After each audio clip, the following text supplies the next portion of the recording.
Hi, Nandini. How are you? I'm good. Come in, sit down. Come here. Hey, wait. Menuka, listen. Yes, sir. শিবাইকে বাইরে নিয়ে গিয়ে ফর্মটা fill up করাও। Fine. আর শোনো, বাইরে গিয়ে সবাইকে বলে দিও যেন আমাকে ডিস্টার্ব না করে।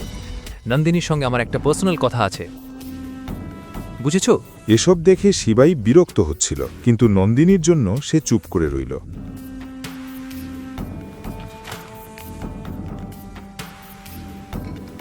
নাও এখানে নিজের ডিটেলস ভরো আর এখানে সাইন করো। ম্যাম, আমি এখানে কোথায় সাইন করব? তুমি কি অশিক্ষিত? দেখতে পাও না এখানে সাইন করতে হবে।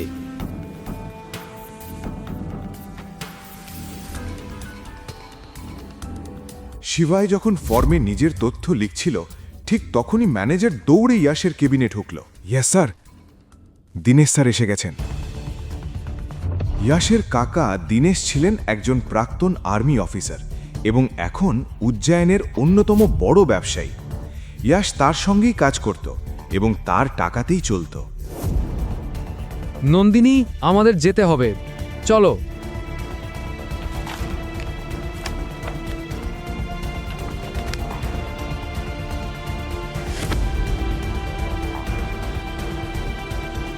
ম্যানার্স, তুমি কি অন্ধ? স্যার, আমি সরি, আমি শুধু একটা ঠিকানা জিজ্ঞেস করতে এসেছিলাম, আমি চলে যাচ্ছি। দীনেশ যেন তাকে চিনে না ফেলেন, তাই শিবাই তাড়াতাড়ি বেরিয়ে গেল। ঠিক তখনই দীনেশজির চোখ পড়ল সেখানে পড়ে থাকা একটি কলমে। কলমে খোদাই করা এস দেখেই তার পায়ের নিচের মাটি সরে গেল।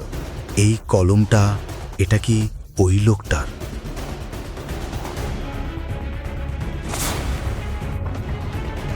মিস্টার শিবাই, 3 বছর ধরে কোথায় ছিলেন আপনি? আমাদের কোম্পানি কিনতে এসেছেন নাকি? কি কোম্পানি কিনবে? ওই লোকটাকে দেখতে এমন লাগে যে সে একটা সামোসাও কিনতে পারবে। আসলে সে আমার বন্ধু নন্দিনীর স্বামী। ওর কোনো কাজ নেই, তাই আমি ভেবেছিলাম ওকে একটু কাজ দিই। আপনি ওকে বকেছেন, তাইও চলে গেছে। তুমি কি পাগল হয়ে গেছো ইয়াশ? এই কলমটা দেখো, এই চিহ্নটা দেখো। এই চিহ্ন শুধু তাদেরই হয় যারা... কথা বলতে বলতেই দীনেশজি থেমে গেলেন, কিন্তু এসব শুনে ইয়াশের অবস্থাও খারাপ হয়ে গেল। জীবনে প্রথমবার সে তার কাকার মুখে এমন ভয় দেখল।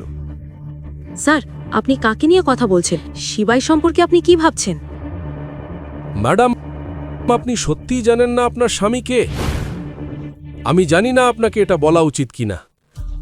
এর মানে শিবায় স্যার উজ্জয়নে আছেন। বড় কিছু ঘটতে চলেছে। আমাকে আমার টিমকে অ্যালার্ট করতে হবে। ম্যাডাম, এই নিন শিবায় স্যারের কলম। দীনেশজির কথা শুনে নন্দিনী ভয়ে কেঁপে উঠল। এসবের মানে কি? এই শিবাই আসলে কে? দীনেশ কাকা একজন আর্মি ম্যান, তবু কেন সে তাকে এত ভয় পাচ্ছে? আতঙ্কিত নন্দিনী বাড়ি ফিরে রেগে গিয়ে বলল, শিবে, তুমি কে? আমি তোমার স্বামী, শিবাই মহাদেব। বাজে কথা বন্ধ করো। এই কলমটা আর এর উপর এই চিহ্ন, এর মানে কি? তুমি চলে যাওয়ার পর এই কলমটা দেখে দীনেশজি ঘামে ভিজে গিয়েছিলেন। তুমি কে বলো? এই কলমটা ওই মাঙ্কি ব্র্যান্ড ডান্সম্যানের সঙ্গে ফ্রিতে এসেছিল। আজই প্রথম ব্যবহার করেছি। হতে পারে দীনেশজি এই চিহ্নটা অন্য কিছুর সঙ্গে ভুল বুঝেছেন। না হলে বলো তো নন্দিনী, কলমটা যদি এতই গুরুত্বপূর্ণ হতো তাহলে কি আমি ওটা সেখানে ফেলে আসতাম? ঠিক তখনই নন্দিনীর একটা ফোন এলো আর সে চলে গেল। পরের সন্ধ্যায় ছিল নন্দিনীর কলেজ রিইউনিয়ন পার্টি। নন্দিনী, তুমি আজ খুব সুন্দর লাগছো, কিন্তু এত তাড়াহুড়ো ছিল যে গয়না পরতে ভুলে গেলে। ও সরি, ভুলেই গিয়েছিলাম। তোমার স্বামী তো তোমাকে চপ্পলে কিনে দিতে পারে না, হার তো দূরের কথা। যাই হোক, দেখো, আমার স্বামী গত রাতে আমাকে 3 কোটি টাকার নেকলেস গিফট করেছে। গত কয়েকদিন ধরে তার কোম্পানি বড় ক্ষতির মুখে পড়েছিল আর সে একজন ইনভেস্টর খুঁজছিল। কলেজে যে ধনী সহপাঠী দেব তার সঙ্গে ফ্লার্ট করত, সেও এই পার্টিতে এসেছিল। নন্দিনী ভাবল, দেবকে দিয়ে কোম্পানিতে ইনভেস্ট করানো যায় না কেন? হাই দেব, গল্পের বাকি অংশ জানতে দেখুন পরের এপিসোড শুধু পকেট এফএম-এর ইউটিউব চ্যানেলে। আর শিবায় এক বিনাশকের সব এপিসোড শুনতে বর্ণনায় দেওয়া লিঙ্ক থেকে পকেট এফএম অ্যাপ ডাউনলোড করুন।